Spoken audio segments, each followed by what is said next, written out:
5 Pro Tour top 8s, SCG Tour Open wins, and a whole bunch more for your player on the right. He's the ORAT, DJ JD. This should be fun, and we are underway.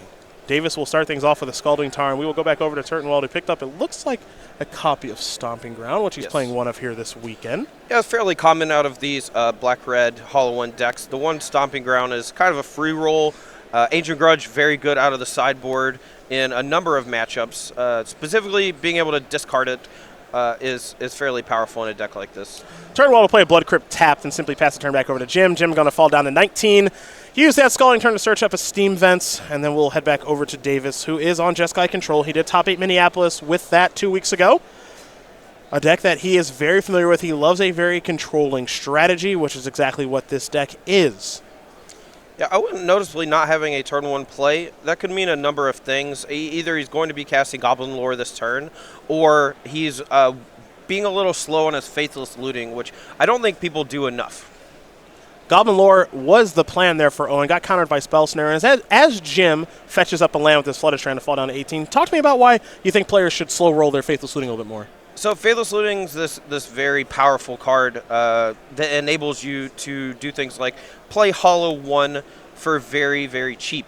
Now, the deeper you get into your deck, the more likely it is you actually hit a Hollow One.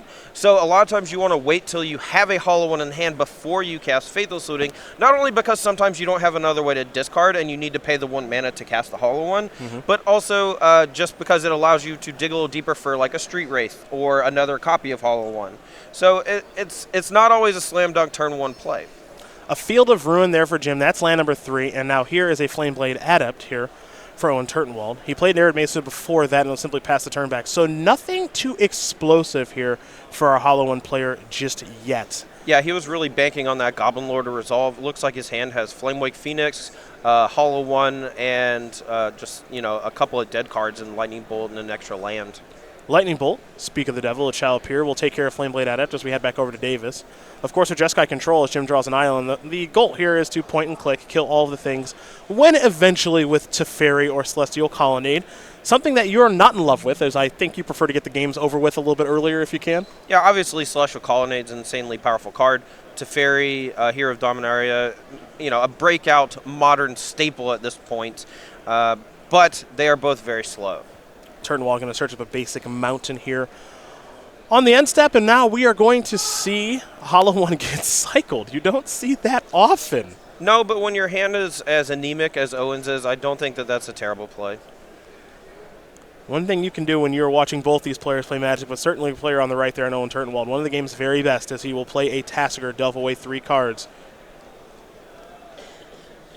Noticeably, these decks that only run 1 Stomping Ground, they're actually unable to use Tassiger's activated ability. It's effectively a cheap 4/5 creature, and the fact that it costs 1 less to delve than Gurmag Angler usually leads to either a 3-1 or sometimes a 4-1 split. We'll head back over to Davis. And this will be search for Escanta. These standard cards just overtaking Modern. Yeah, Search and Teferi, it makes you wonder why Blue-White isn't better in Standard, but the red cards that are available are just so absurd.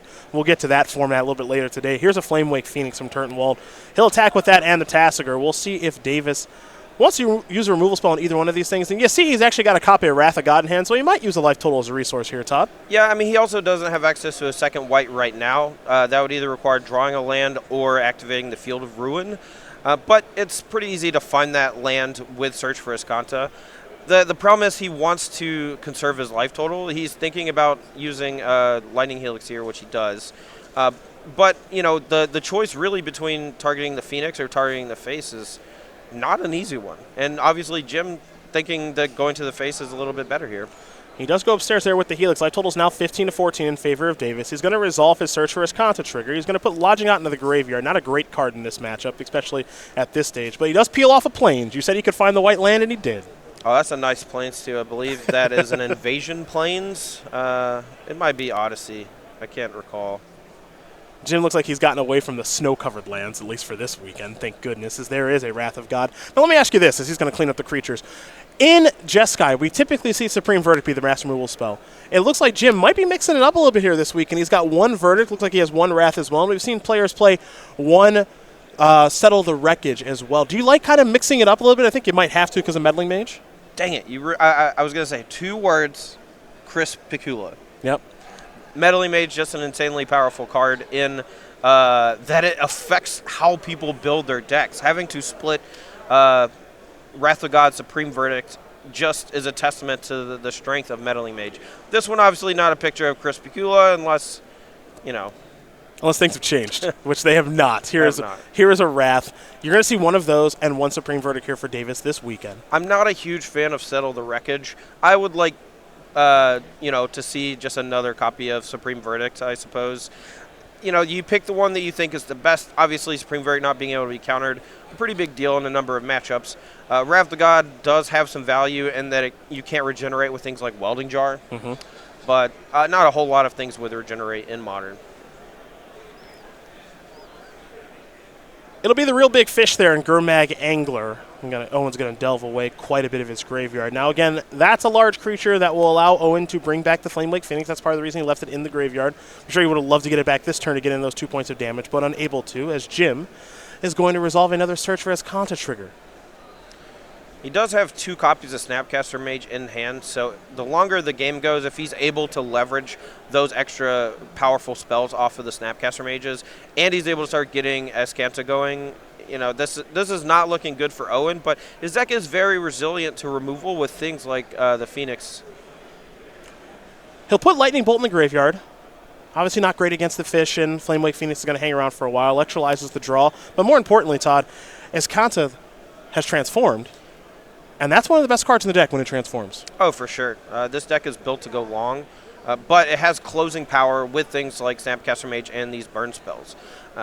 It's going to be digging primarily for removal here, things like Path to Exile to deal with the fish. He has the option to cast Snapcaster or Supreme Verdict just to clear off the Gurmag Angler.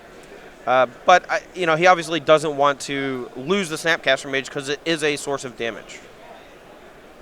And I think Jim might be asking exactly how does the Ferocious trigger work here with Angler and Phoenix. Phoenix, of course, you can bring it back at the beginning of combat if you control a 4 or greater power creature. Ferocious. Yes. Yeah, Jim here, I think he's asking the question of if this ability goes on the stack during the beginning of combat and I'm able to kill this Gurmag Angler, can you still pay the red, or is it a check on trigger and a check on resolution? Because he doesn't want to play Snapcaster Bolt on the Gurmag Angler if Owen can just play another large creature next turn and then still get back the Phoenix. Get back the Phoenix, yeah. That would be not great, as they say. And that's exactly what Jim's trying to figure out right now. So there is Flamewake Phoenix. 3-mana 2/2 Flying Haste, attacks each turn if able, which that is sometimes a drawback. In this deck, not really. And then you do see the Ferocious ability at the beginning of combat on your turn, so that'd be on Owen's turn. If you control a creature with power 4 or greater, you may pay red. If you do, return Flamewake Phoenix from your graveyard to the battlefield. That's the old drawback on Ulamog's Crusher. When really it's just don't make a mistake.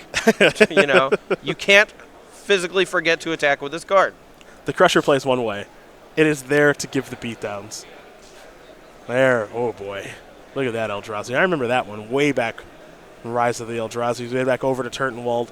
Turtenwald will draw a card. He wants to go to combat, I imagine. Well, looks like he might have something. Phoenix. Yeah, it looks like he might have a second Phoenix. You are right, and he will hardcast one. So Flamewake Phoenix will be placed on the stack, and now Owen would like to get his Flamewake Phoenix back from the graveyard. Quick update for you. You'll see a minute added to the clock there. Reason for that, Judge gave a slight extension from Jim's question. So there'll be plus a minute here as we work our way under 42. Plenty of time for these two players to get this match done, as Davis is going to activate Escanta, the Sunken Ruin. Take a look at the top couple of cards. He'll find his Serum Visions, but that is not what Jim is looking for, Todd. Oh, for sure. In this scenario, hitting a sorcery off the Escanta, he was basically just digging for Path to Exile to have a clean answer to the Gurmag Angler that would keep Owen from being able to return the Flamewake Phoenix from the graveyard. Right now, Jim has, 9 power coming at him, And he has the choice, do I play a Snapcaster Mage naked just to chump block? It'll be an attack here for 9. And yes, as you did mention, Jim has the option of, just using this as a chump blocker, which I think he kind of has to do. He's got to keep the life total up, right? For sure. Without a clean answer to these 2 copies of Flamewake Phoenix, even if he has something like Snapcaster Wrath of God this turn, the threat of another Delve creature or a Hollow one returning those Phoenixes later on, it's going to put a lot of pressure on his life total if he goes down to 6 there. Snapcaster Mage plus Wrath of God will clean up the battlefield for right now as we head back over to Turtenwald. And this is kind of the difference of the matchup when you're playing against humans as opposed to Black-Red Hollow one. I think Flamewake Phoenix and Bloodghast in a vacuum, those cards are a little bit worse than what humans brings to the table, but you get the opportunity here to have some resilient threats that keep coming, threats that Jeskai has real problems dealing with if they don't find Path to Exile. Yeah, Owen here making a heads-up play. Bloodghast gaining haste if your opponent is at 10 or less life. Main phasing the Lightning Bolt just to get Jim to 8, which gives his cast Bloodghast haste, putting Jim down to 6. Turtenwald's not going to miss any of the plays. One of the very best to ever sleep up a Magic card is Owen Turtenwald, coming off a 5th Pro Tour top 8 as the Hall of Famer here this weekend with his Black-Red Hollow 1 deck, a deck he's pretty passionate about in Modern. It's really interesting to me to see how much of a long game this Hollow one can play against Jeskai. He didn't have the greatest of starts. I believe his Goblin Lore was countered on turn 2. His turn 3 play was Cycle. Cycle Hollow one, yeah. And now he's basically in a commanding lead. Yeah, Owen's got to like his position here. Now, Vendilion Click is going to be placed on the stack here in Owen's draw step. Owen may have a response. We'll see as he shuffles those cards back and forth. But you got to keep in mind those cards in the graveyard there. Those 2 copies of Flamewake Phoenix. Those are the ones that are causing problems here for Jim. Owen will reveal the hand. You're going to find another Bloodghast, another Lightning Bolt, and a couple of lands. So Owen had a plan rolled up there with the Bolt and the Bloodghast. What do you think about no response here? I don't love it. He doesn't have a ton of stuff to do with his mana. Giving Jim the option here to take the Lightning Bolt, it's not a mistake. It's just a choice that Owen chose to make. If he targets the Vendilion Click, not only can he clear a blocker, he also insulates his life total from Jim's burn spells. And one of the easiest ways for these Jeskai control decks to steal games is to play something like a Vendilion Click or a Snapcaster Mage and ride that plus the few burn spells you get to victory. Jim's going to take Bloodghast, going to put that to the bottom of the deck. Burning Inquiry, the draw here for Turtenwald. We could have a little randomization here in a moment, folks, though I do wonder if Turtenwald does want to cast that spell this turn. I think he absolutely does. He wants to try to find a large creature to bring back Flamewake Phoenix. I think he led with a Bolt just as a bait spell to see if there was something like Logic Knot. Well, here is Burning Inquiry, so I thought maybe he wouldn't cast it after casting Lightning Bolt, less cards in hand, but I am mistaken. He will still cast the powerful red enabler for this deck, and we'll see if Davis does have some sort of counterspell. He does not, so these players will draw 3 cards, and they will discard 3 at random. It's time to have a little bit of fun here early this morning from the Berglund Center in Roanoke, Virginia. Turtenwald's got 5 cards. I think Davis has 6. I'll do a little random die rolls, and we're going to have ourselves a blast. This is the reason to play the deck, Todd. Come on. I am not a fan. Normally rolling dice, doing things at random, that's my jam, but it's too early. We'll roll a couple of dice. They're going to figure out how this is going to go. Who knows how it's going to go? There we go. So I actually really like this way of figuring out how to discard things. Turtenwald's figured out the cards he's going to lose, so he set the other 2 aside. The rest are underneath the Burning Inquiry that he's going to lose. So 7 and 1. All right, so we've solved our randomization. Turtenwald's going to lose, looks like a land, a Goblin Lore, and something else, a Flameblade Adept. That means he has a land in hand. I believe his hand was 2 lands before that. And he's maybe got a new spell over there. Wow, he does. He found a copy of Gurmag Angler. That is one huge. Big fish. Gurmag Angler's going to come down. That's going to allow him to bring back Flamewake Phoenix. He found the large creature he was looking for. Oh, that's so interesting. Owen actually, I think he has a land in hand. It might be a Blackcleave Cliffs. Yeah. But, never mind. That makes way more sense. I was going to say he's holding the land, obviously, for Bloodghast. He could have gotten back the other Flamewake Phoenix if it was an untapped land, but I am pretty sure that it was a Blackcleave Cliffs. Yeah, and I think that's why he's holding it this turn, too. Gives him a little bit more fuel there for the Bloodghast later on. Now, Davis, he lost an Electrolyze and his Sphinx's Revelation from the Burning Inquiry. Picked up a copy of Cryptic Command, though, which can buy him a little bit of time. He's going to start off with a copy of Serum Visions. I have to imagine, Todd, correct me if I'm wrong, of course, but he's got to be on the hunt for Path to Exile, right? Oh, absolutely. At this point, he's on such a back foot. These Cryptic Commands are basically just going to be, tap your team, draw a card, which is obviously very good, but it's just treading water. He's already gone through 2 Snapcaster Mages. He can only do this for so long. Davis will play a Hallowed Fountain tapped. He is set up to play Cryptic Command. As we're going to head back over to Turtenwald. Turtenwald does have that Black Leaf close to the hand and picked up another copy of Bloodghast. Looks like he will play Bloodghast pre-combat. Of course, that will have haste as Davis is underneath 10 life. Turtenwald would like to get back his Flamewake Phoenix. That'll go on the stack. And he will get it back. So now we'll go Cryptic Command, tap your team, draw a card. Davis will draw a card. I believe it's another copy of Cryptic Command. As we head back over to Jim, he'll draw another card. Picked up a Lightning Bolt. Not very good in this situation, Todd. No, but at this point, he actually has the ability to Cryptic Command plus activate Ascanta the Sunken Ruin. So he might actually cobble together a victory here. All he needs is one clear spell to get the Gurmag Angler off the battlefield, which will keep the Phoenixes from coming back as well. But he also has to fight through those lands and Bloodghast. Grim Lavamancer has been found here by Turtenwald, so looking for a little bit of a reach. Owen may have found it. For now, Jim is going to activate his Kanta. There's a Path to Exile, one of a couple copies there in Jim's deck.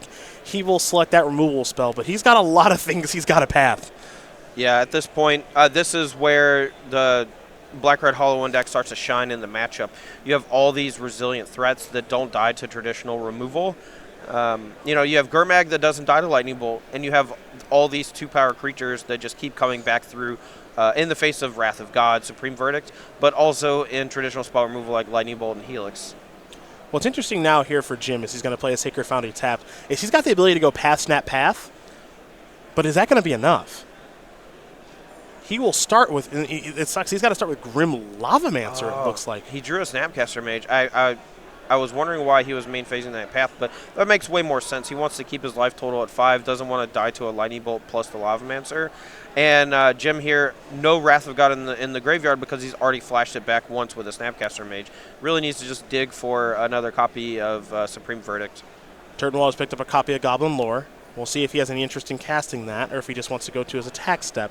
Jim is going to play a Snapcaster Mage. He is going to play Cryptic Command from the graveyard again. That'll tap and allow him to draw. Now, what is interesting here, as Turtenwald will play Goblin Lore, Jim is going to Lightning Bolt Turtenwald. Turtenwald's down to 7, my friend. I think Jim's plan might be on the old Burnout strat. Oh, for sure. I mean, he can attack him down to 5 here. If he draws a burn spell, he can activate his content and cast 2 burn spells. Now, it doesn't look like Jim has Colonnade. That's one piece he's missing to the puzzle. Turtenwald has discarded a couple cards. He'll play a Hollow 1 for free. Looks like it's just a blocker as Davis is going to untap. Davis will take a draw here. Glacial Fortress. Oof. And Field of Ruin in hand, so that Ascanta's going to have to be pretty good, and I think we're going to see him activated in his main phase. Yeah, he has to find Wrath of God effect here. I don't love the Hollow One play from Owen, simply because Jim is on the back foot, but he actually played it defensively, knowing that one of Jim's only ways to win is attack for 2 plus double burn spell. Yep. So he was taking a very conservative line that ultimately puts him in a worse position if he gets hit with the Supreme Verdict, but protecting himself from the 2 burn spell draw if Jim should have it. Turtenwald is going to win game number 1 here over Jim Davis. Black-Red Hollow 1 up a game here over Jeskai Control. We're going to go over these 2 great player sideboards in just a moment, but first, a few messages from our sponsors.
We are back here in the booth, round number 1 of the Season 1 Invitational here at SCGCon. Cedric Phillips and Todd Anderson watching two of the very best to do what they do in Jim Davis and Owen Turtenwald.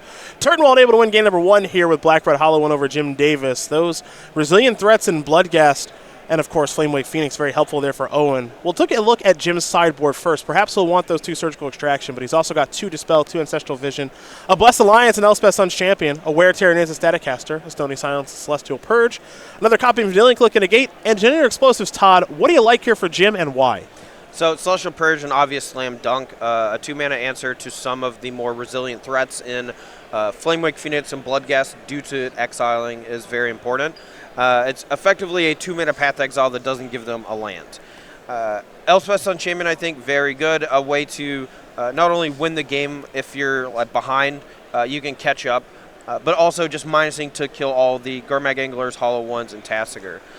Is that Staticaster? Might be okay. Not sure. Blessed Alliance, you know, the fact that you can gain a little life while making them sacrifice a creature, maybe not so bad, but if they get the ball rolling with things like Bloodghast and Flamewake Phoenix, sacrificing that creature is not where the Jeskai deck wants to be. The Surgical Extractions I don't think are that good either. Again, they are an answer to something like Bloodghast or Flamewake Phoenix, and he's probably bringing them in because I don't think the counterspells are very good. Okay. You know, it can really go either way. Those are the cards I do like, though. For Owen's side, he's got 4 Leyline of the Void, 3 Ancient Grudge, 3 Fatal Push, 2 Collective Brutality, 2 Thoughtseize, and another copy of Grim Lavamancer. I know that Jim had to path the Grim Lavamancer in that first game, just in case. I'm not sure how good Grim Lavamancer is in the matchup, but you got to like the discard, right? I don't love it, but it's better than Lightning Bolt. There aren't that many great targets from Owen's side. He's going to probably board out the 4 Lightning Bolt for 2 Brutality and 2 Thoughtseize. I could see a world where he wants to bring in Leyline of the Void to just brick off Snapcaster Mage, but Snapcaster Mage is not that good in this matchup. It's effectively just another copy of a Supreme Verdict or a Cryptic Command, but it costs 2 extra mana. In a lot of matchups, Snapcaster Mage is going to be one of your better cards from a Jeskai control deck, but in this matchup, it doesn't really block well. Like, it's not trading with a creature. Either the Bloodghast comes back, or it's chumping something like Gurmag Angler, which we saw in Game 1. Yeah, it's interesting. If you take a look at Snapcaster Mage in that game, you saw it recast a Wrath of God. You saw it buy a little bit of time with a Cryptic Command, and then you saw one just get blocked and thrown in the garbage, blocking Gurmag Angler. Fine. Yeah. It's a good use of the card, but not, the game-winning all-star that we're used to seeing it be. Yeah, Snapcaster Mage's strength lies purely in whether or not you can leverage that 2/1 body. Jim actually, had a shot there to actually win the game if Owen doesn't draw a blocker, and he's able to draw a burn spell plus find one off Escanta. He could have stolen that game. But that's just the highest ceiling for Snapcaster Mage in that one particular spot in this matchup. Jim's going to start things off with a Steam Vent into a Serum Visions, a traditional start there for Jeskai as he's at 18. Owen's going to do a little bit of card drawing as well, so kick things off with the Faithless Looting. Well, he drew a Street Wraith. That's step 1, very good. Cycle that, try to find Hollow One. That's 3 cards. Well, he found a Hollow One. He'll start off with a 4/4, and I don't know if you noticed, but not 1, but 2 copies of Bloodghast placed into the graveyard. So this is Jim nightmare fuel. This is bad news, right? He doesn't have a Surgical in hand. He needs to hit 1 off the Serum Visions right now, or those Bloodghasts are going to eat him alive. He'll scry 2. Teferi is 1. Snapcaster Mage is the other. I can't imagine wanting to keep both of those cards. It's not my call to make, though. That's Jim's call to make. I'm a little comfortable in my Ivory Tower up here. Yeah, Jim does have the Path to Exile, which is a clean answer to the Hollow One. Owen does have only 2 basic lands in his deck. I believe that's usually the... Oh, actually, no, he has 4. Excuse me. He's pretty heavy on him this weekend. Yeah, only 2 Blood Crypts. Maybe he trimmed down on the fetches a little bit. Anyway, Serum Visions here first for Jim, which he has done resolving. But even the Path to Exile that Jim can play, it's helpful for Owen as it allows him to get those Bloodghasts back. We'll head back over to Turtenwald. See where he wants to start now. He'll start with another copy of Faithless Looting. So he'll draw 2. Hollow One and a Mystery card. Didn't get a great look at the second one. Don't even know if he's got a second land yet at this stage. Yeah, I'm not sure either. I think he was digging for one. Looks like he has a mountain in hand, though. Actually, I take it back. There's a very good chance you have a second land in hand when you fetch basic mountain with your first fetch land. Okay. You don't want to take that much damage, but at the same time, you want to make sure that you keep your life total high. But if you're fetching a basic mount on the first turn, you're basically eliminating your ability to cast something like Thoughtseize. And I don't think that that's something, or a Gurmag Angler, you know. Yeah, that's true. So Owen, if he didn't have a second land, he would have probably searched for a Blood Grip. Yes. Yeah, so you can deduce it that way with the fetch line. That's very smart. As Turtenwald is going to have his Hollow One Path to Exile. Davis is going to search for a Hallowed Fountain to do so. So he's going to fall down to 15. Turtenwald's going to get a swamp. Trigger, trigger. Here come the vampires. If I'm not mistaken, Owen's hand is stacked right now. He has another Street Wraith, which he can cycle to cast another Hollow One from his hand. The 2 Bloodghast coming into play basically for free. Just an insanely good start from Owen. Jim taking 5 damage total from his land so far as well. Well, he'll just play a Black Leaf Cliff. It'll enter the battlefield untapped. That'll allow him to cast a Hollow One for 1 mana past the turn back. And Jim has already dealt himself 5 points of damage, and he is under pressure, to say the least, as these Bloodghasts will not stop unless Path to Exiles, plural, show up. And this is kind of the problem in the matchup, Todd, excuse me, where take a look at Jim's hand. I think that's 3 bolts. It's just not a good card. Not against this deck. Lightning Bolt's a smelly one. And it's 3 bolts, 3 lands. He's dead. Like, the game's not over. He has a few draw steps left. He has to double bolt the Hollow One, and he's still getting pounded for 4. Yeah. These Bloodghasts aren't going away anytime soon. And Goblin Lore, the draw here for Turtenwald. He's already got a copy of Burning Inquiry in hand as well, it appears. Actually, he discarded that Burning Inquiry to Faithless Looting, so pardon me. But Owen's going to make what appears to be the easiest play, which is I'm going to start by attacking. You're going to have to double bolt my Hollow One. And Turtenwald is fine with that exchange, as Davis will fall down to 11. Yeah, Flameblade Adept, Gurmag Angler, he can basically point and click at this point. You know, just pick one. Don't overextend too much into a Supreme Verdict or Wrath of God. Make sure that you put enough pressure on your opponent, though. It looks like we might have a Collective Brutality here for Turtenwald, and we are going to. He will discard a Goblin Lord to be able to escalate the very powerful black spell. Lightning Bolt will bite the dust. You see Jim's hand there of Steam Vents and Flooded Strand. That was about the best use of a Lightning Bolt that I could have thought of. Just discarding it. Just getting it discarded. See if Turtenwald wants to follow up with the Gurmag Angler or not. He'll play a fetch land. There is the real big fish. And Jim, if Turtenwald finds nothing, Jim is facing lethal. 5 from the Angler, 4 from the Bloodghast. Yeah, that escalate 2 damage, very important here. Jim has this draw step alone to find something. And Jim is looking at lands, and he will extend the hand. Owen Turtenwald going to win this match here over Jim Davis, 2-0. Black-Red Hollow One going to take care of Jeskai Control. And while we expect humans to be a very popular